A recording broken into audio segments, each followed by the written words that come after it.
Now, when you look at all the theories regarding global warming and how they're using that manipulative fear and propaganda to push us into things like carbon taxes, you know it's coming. you know, Connecticut's supposedly the leader in this country Yes, now I that heard wants on to push TIC that. I couldn't last believe week. it. Boy, we're a bunch of dummies. You know, oh, the world's drying up. Now we need genetically modified foods that'll grow in arid climates, supposedly. Well, I tell you. You know, that's another one of those things. It's just, you know, it's a fear tactic used to promote, you know, just to promote their agenda. Some of the other things that the Clifford Carnicom has discovered is the airborne funguses. That's why there's an increase in respiratory illnesses of some Lung disease. 3,000%.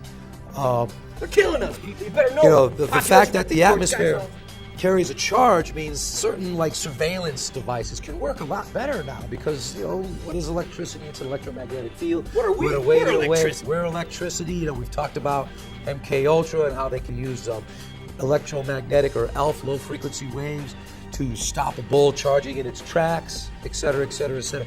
I mean, he's got thousands of pages of documented evidence, independent research on his own, as well as other people to support these claims. Now, some people might call, you know, us talking about chemtrails speculative. Folks, we ain't buying that idea. But here's something that's very much less speculative, you might say. What we're talking about here is perchlorate, all right? Now, this is interesting, and it was in the news as of lately, all right? Study shows in Boston, area infants exposed to dangerous rocket fuel. Now, check this out there, Buzzy. The CDC, which is the Center for Disease Control. all right. Study shows Boston area infants exposed to dangerous rocket fuel, and it says here that the average breastfed infant in this study is being exposed to more than double a dose of perchlorate than the Environment Protection Agency considers safe. Okay, now check this out, folks, all right? What is perchlorate? All right, let me tell you. It's an explosive ingredient in solid rocket fuel. All right, now check this out. It's leaked from military bases and defense and aerospace contractors' plants in at least 22 states. That's 22 states. All right, contaminating drinking water for millions of Americans on top of the pharmaceuticals that they're already putting in there. Oh my God. The chemical has also been found to contaminate dairy milk, produce, and many other foods and plants. And basically, in a study in 2006, I don't know how many people that they tested. Oh, every one of the people tested in the Boston area, 2,820. All right, every single one of them found it that they had perchlorate in their urine. Now, what does that do? It messes with your thyroid metabolism, folks. All right, this is sick. You know what, people? We got to stop bitching. We got to do something to protect ourselves because guess what? Look what the government's doing. All right, whether it's the Navy or it's in the Air Force, spraying chemicals in the air. We got our own governments putting fluoride in the water. All right, local municipalities. All right. Couple other things. Hold on, think up. Our air. If you can't breathe, all right, without being, you know, affected by your environment, Drugged. you cannot be a free spirit. You can't have free thought space. If your food is being manipulated by Monsanto and all of their cronies by genetically modified foods, all right, now what's that all about? Come on, people. Wake up and stop being stupid. Stop being a sheeple. It's time to wake up and be the people. My God. Well, you know, what you said there was just, you know, one of the things that I want to bring to people's attention is when we show you sweet misery, one of the speakers interviewed, he was a doctor, he makes mention of what the FDA considers to be safe.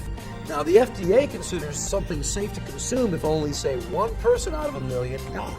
So that means in our national population, some 200 to 300 people will die from what is considered reasonably safe to consume. Now, the catch is with that, though, too, is how many of those other people will suffer serious side effects, detrimental side effects, could be lifelong side effects as well from something that is considered safe to consume. So what happens? You go to the doctor and he gives you a prescription. What does that prescription do? Covers up the problem, people, and makes money for the pharmaceutical, military, industrial complex who are bed together, screwing, and what are they doing? Propagating propaganda and taking away our liberty.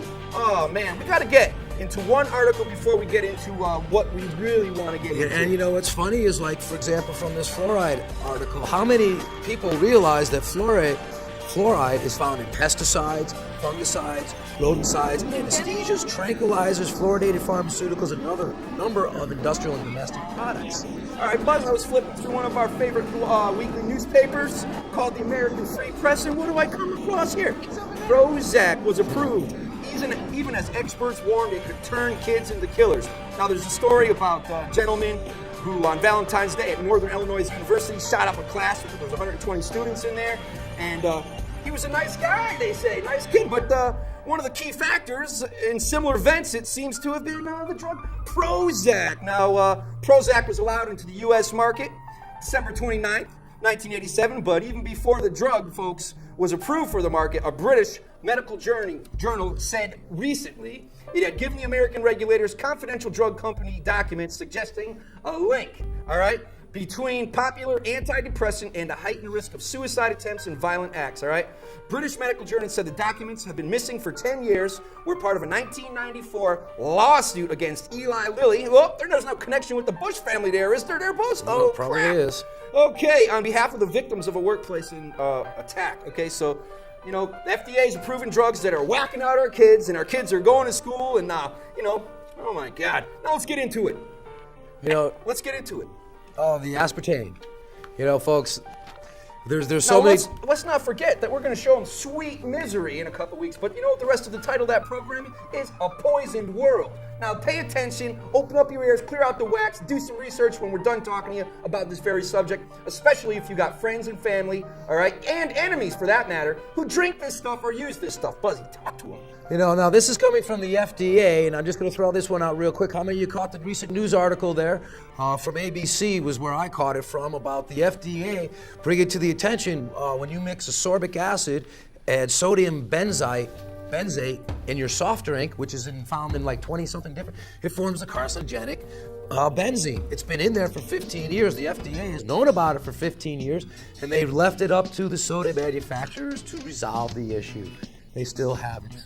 Buzz, we got 2 minutes left, just about. All right, so let's get busy and talk about aspartame a little bit so we can hook people into checking out Sweet Misery, A Poisoned World. Absolutely unbelievable. You know, as you watch that video, folks, We'll be showing it in the next 3 weeks, all right? You know, how it was passed through legislation. You know, the first FDA director wouldn't allow it until Reagan came into office, and then through executive order, limited that guy's powers, put his own crony into office, and then boom, it's... Blockhead of the Week, none other than Donald Henry Rumsfeld. All right, from 1977 to 1985, Rumsfeld served as the chief executive officer, president, and then chairman of G.D. Searle & Company, a worldwide pharmaceutical company based in Skokie, Illinois, whose products include, among others, aspartame, all right?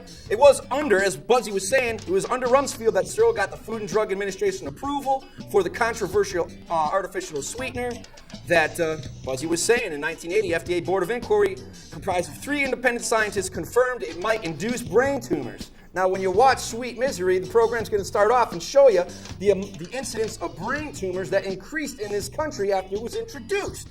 My God, Buzz. So dramatic. Yeah, everything. Since the 70s, cancer's on the increase, tumors, you know, social disorders. You know, 20% of our country is taking some kind of psychotropic drug. And so we got just enough time here to very quickly go through some... I don't even know, because I got a quote here I got to whip out. We got to say goodbye, folks. But I got to tell you, tune in next week, but I do have to tell you this, all right? Mr. Patrick Henry, sorry, Buzz, we are apt to shut our eyes against the painful truth.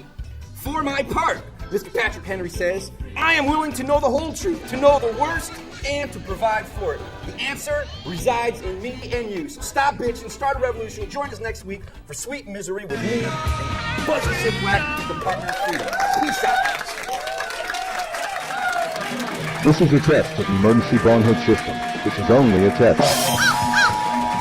Fighting bad as hell! I am not going to take this anymore!